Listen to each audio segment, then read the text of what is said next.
ছাত্র জনতার গণ অভ্যুত্থানের মুখে দেশ ছেড়ে ভারতে পালিয়ে যান শেখ হাসিনা। সাবেক এই প্রধানমন্ত্রী ক্ষমতাচ্যুত হওয়ার পর সেখানেই অবস্থান করছেন।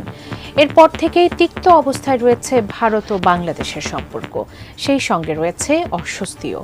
এমন পরিস্থিতির মধ্যেই প্রধান উপদেষ্টা ডক্টর মোহাম্মদ ইউনূসের একটি সাম্প্রতিক সাক্ষাৎকারে অবাক ও বিচলিত হয়েছে ভারত। ওই সাক্ষাৎকারের বিষয়ে কেন বিচলিত মোদী সরকার? বিস্তারিত শেখ ফরিদের রিপোর্টে।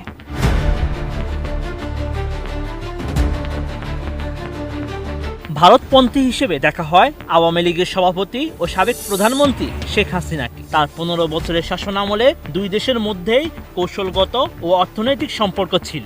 এমনকি নিরাপত্তাগত দিক দিয়েও সবচেয়ে বেশি সুবিধা পেয়েছে নয়াদিল্লি।